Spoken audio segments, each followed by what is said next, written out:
Bonjour les amoureux du jardin Feng Shui. Dans cette vidéo, je vous présente quelques-uns des jardins que j'ai créés afin que vous puissiez repérer chacun de vos secteurs. Donc nous allons faire une promenade depuis la porte d'entrée jusqu'à chacun des secteurs de votre jardin.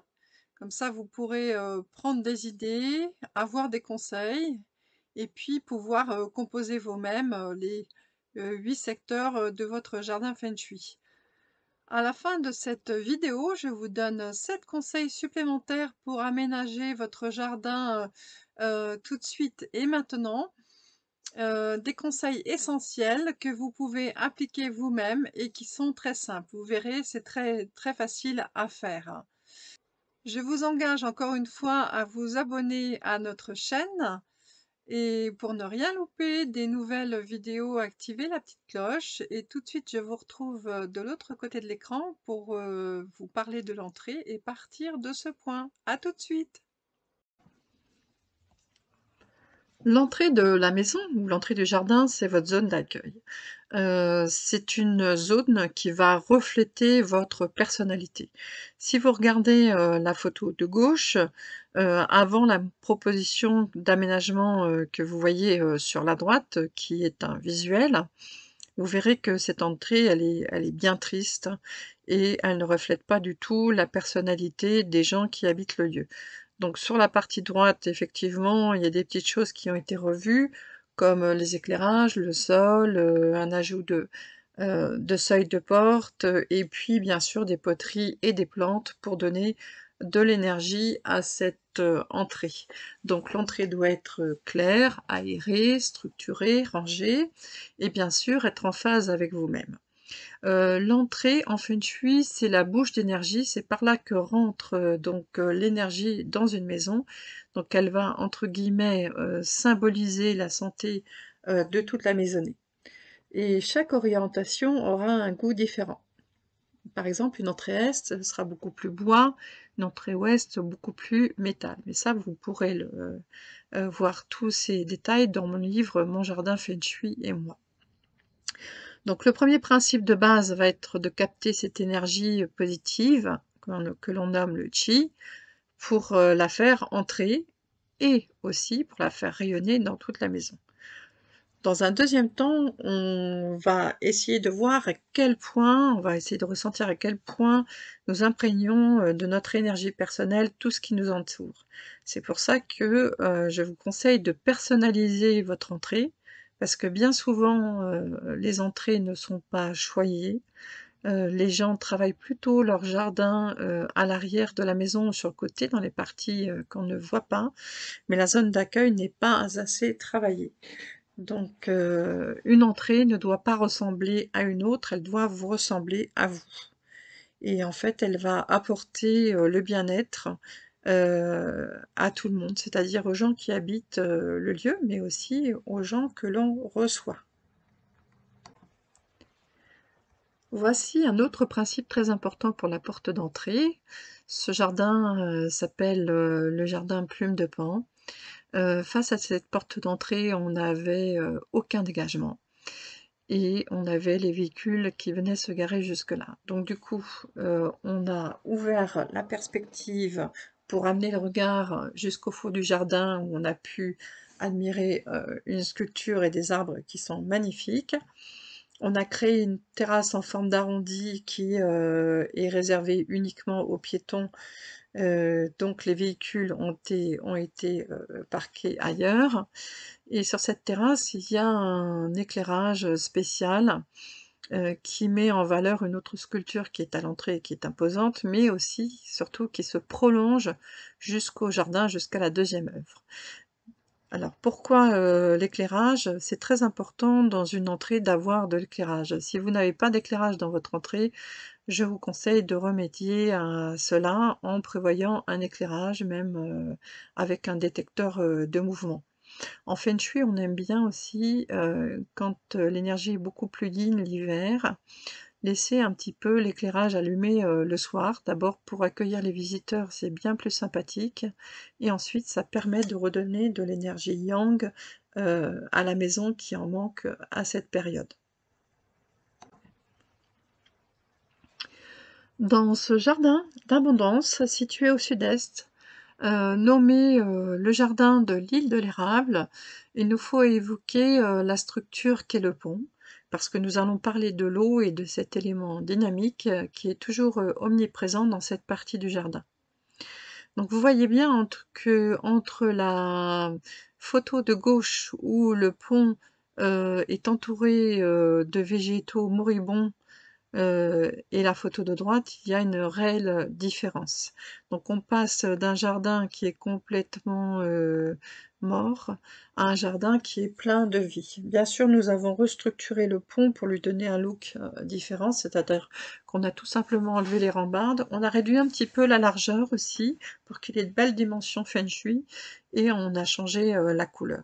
On a harmonisé tout ça avec, des végétaux qui, vous le voyez, sont en très bonne forme. Donc vous le voyez, un jardin au sud-est doit être un jardin d'abondance. Il y aura de l'eau, il y aura des pierres, il y aura des végétaux, les trois principes essentiels du jardin Feng Shui. Vous pouvez voir ce jardin dans le petit reportage que nous avons fait sur les trois principes du jardin Feng Shui qui sont disponibles, le vidéo qui est disponible sur cette chaîne. Donc dans ce jardin avant-après, vous pouvez remarquer que bah, sur la gauche, c'était quand même assez tristouille et en plus, cette partie se trouve vraiment très très proche de la maison. Donc on avait envie d'avoir une terrasse dans ce secteur et donc on l'a paré donc d'une terrasse bois puisqu'elle se situe au sud-est, mais aussi d'un bassin en forme de joyau et d'un mur végétal qui, apporte, des touches de couleur, mais aussi, tout un ensemble de végétaux qui, nourrissent la biodiversité du jardin. D'ailleurs, on a vu apparaître, des grenouilles dans le bassin, des salamandres et puis dans le mur végétal, eh bien, on a eu la bonne surprise, d'avoir des oiseaux qui sont venus carrément faire leur nid à l'intérieur de ce mur. Donc la copie est réussie puisque nous voulions créer un jardin d'abondance dans ce secteur et c'est ce que nous avons réalisé. La partie sud, de la maison doit être un espace, confortable où il existe, différentes circulations. Vous allez voir que cette maison a été complètement transformée entre, la photo de gauche et la photo de droite, il y a vraiment beaucoup de différences. Alors j'ai travaillé, sur, les espaces bas, mais aussi, les espaces hauts. Donc, sur le bas, nous avons recréé, des terrasses, beaucoup plus simples. Donc nous avons une terrasse bois, mais nous avons une terrasse en terre cuite du côté, du secteur couple, là où vous voyez les petites chaises rouges et les petites suspensions violettes. Sur le haut, nous avons retravaillé au niveau des toitures. Il y avait des toitures assez pointues, une forme assez, particulière, donc l'architecture qui ne convenait vraiment pas à cette maison. Et puis vous remarquez en haut à gauche une fenêtre qui est une porte-fenêtre, de chambre qui ne donnait sur aucun balcon. Donc nous avons récupéré, 70 m² de terrasse tout en haut. On a refait une terrasse complète et on a permis à la chambre d'avoir sa petite terrasse. Donc depuis cette terrasse, on peut accéder à l'autre, terrasse. Ici, on se situe dans la partie, sud-ouest, du jardin, précédent. Vous voyez bien qu'entre la, photo de avant du secteur couple et après, eh ben, il y a une sacrée, différence, hein. Le secteur couple n'était pas du tout mis en valeur et la chambre tout en haut ne pouvait pas accéder à un petit balcon ou à une terrasse comme ce qui a été, créé.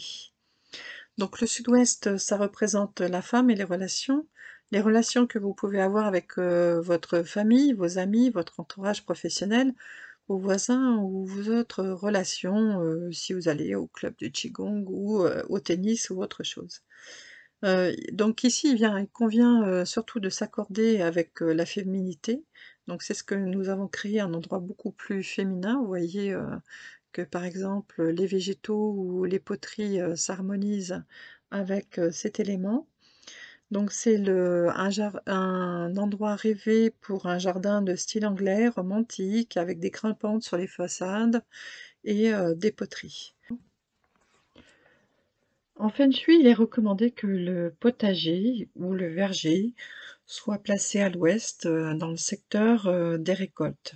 Vous pouvez aussi le situer à l'est, dans le secteur santé, au sud-est dans le secteur abondance. On va éviter l'axe nord-sud car le nord est bien trop froid et le sud bien trop chaud pour accueillir ce type de jardin. Le potager, c'est un endroit qui fait rêver de par sa diversité et sa biodiversité.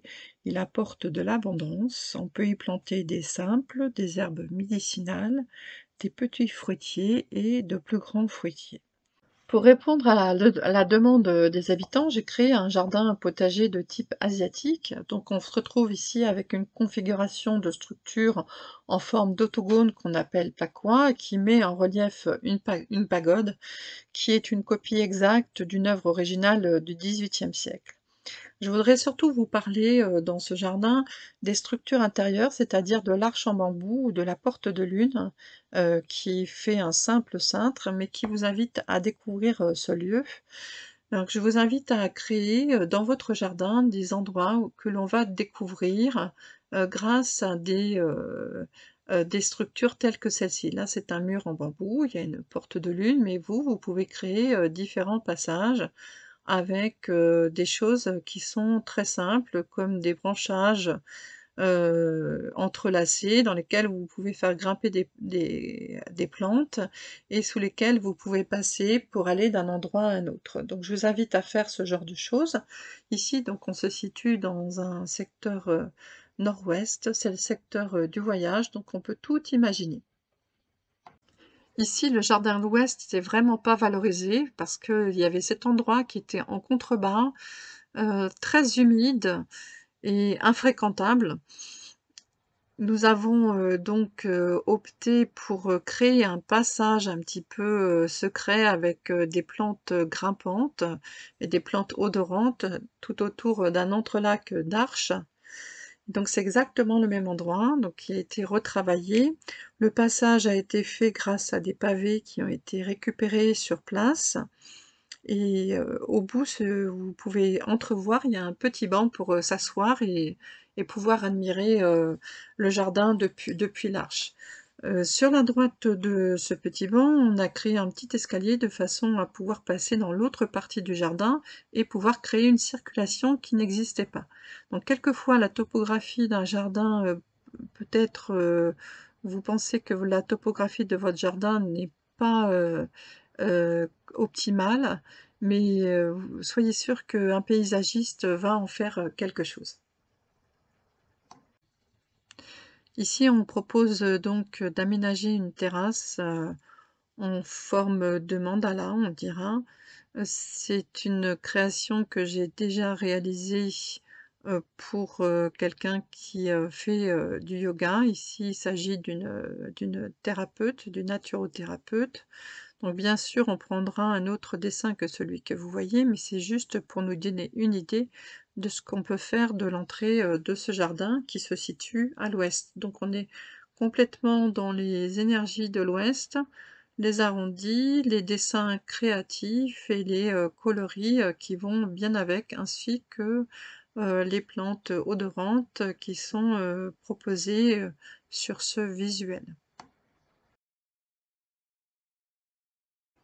Alors dans ce jardin que vous voyez en haut à gauche, c'est la partie nord-ouest, secteur de l'homme et du voyage, on voit que, bah, ça ne nous donne pas du tout envie de voyager et que c'est très, comment dire? Très très dur au niveau, des lignes. Donc on aura travaillé en fait, le déplacement des lignes de buis de façon à créer des petits passages secrets et à pouvoir ouvrir un petit espace au milieu où on peut accueillir un banc pour 2 personnes et quelques poteries. Et puis on a travaillé aussi sur, le mur du fond avec, des treillis, des plantes grimpantes et des arbres, qui sont, très structurés comme des ifs. Donc celui-ci, on l'a appelé le jardin italien. C'était une demande, des personnes, de cette demeure. Donc ici, vous voyez la différence entre, le avant et le après. Le avant où on voit jusqu'au fond du jardin et le après où nous avons créé une clôture, en fer forgé qui, structure le jardin en différentes parties. Bien sûr, sur cette photo, la photo de droite, l'implantation végétale, n'est pas, terminée, mais nous avons déjà, posé des pierres et des végétaux ainsi que, vous le voyez juste un petit peu à droite, un Bouddha qui accueille, les personnes qui entrent, dans la demeure. On a créé ici quelque chose, de très, zen, mais en même temps en respectant, l'esprit, forestier, des arbres qui sont, déjà en place. Donc on va se retrouver avec une petite, énergie de jardin zen, mélangée avec un petit jardin, semi-forestier.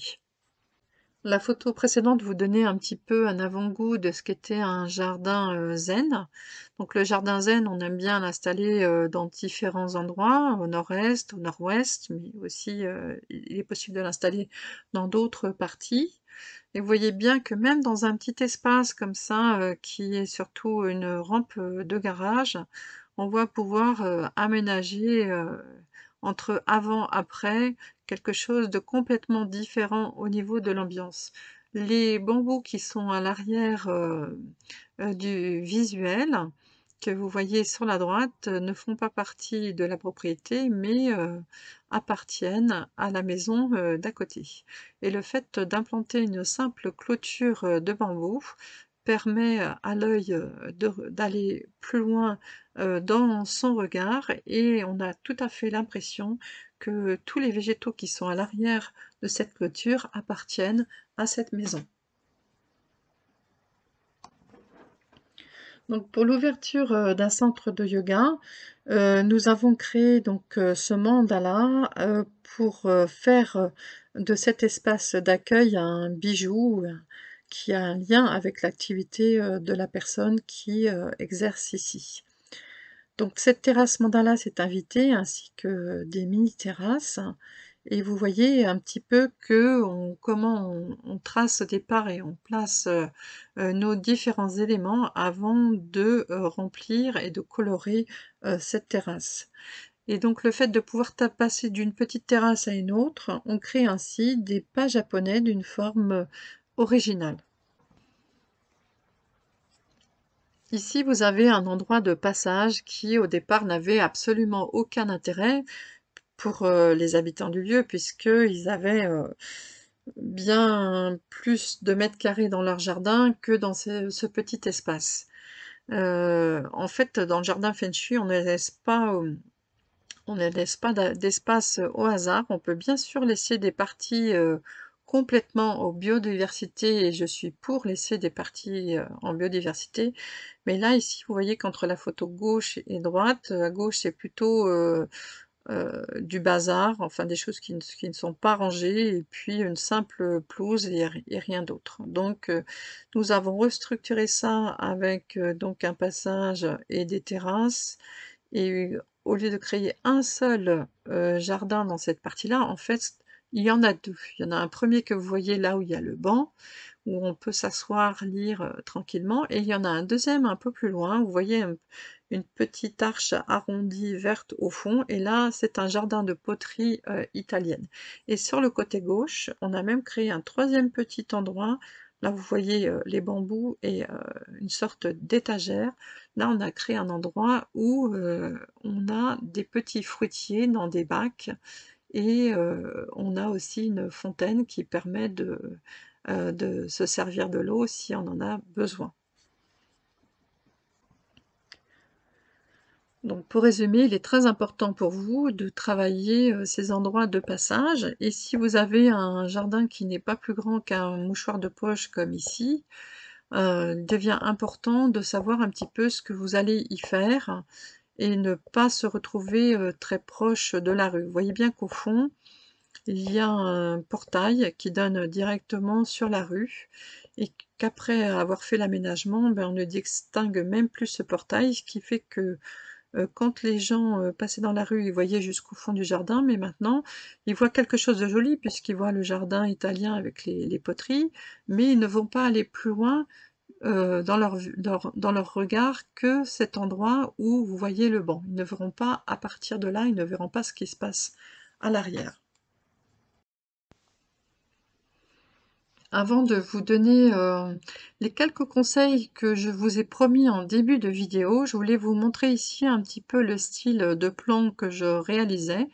Celui-ci est un de mes derniers plans, il s'appelle le jardin de la déesse Encore Deva. Donc vous avez une terrasse, au fond en forme, de rayon de soleil.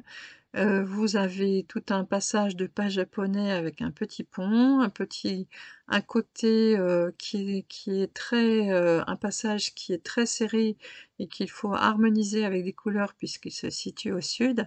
Et puis devant, vous avez une terrasse, on va dire un petit peu mandala, comme celle que je vous ai présentée tout à l'heure, mais qui est différente et qui se situe dans le secteur du couple. Voilà comment je réalise donc, des plans et ensuite, je réalise des visuels que vous avez déjà vus, dans cette vidéo et puis ensuite, on choisit les plantes ensemble avant de se mettre au travail.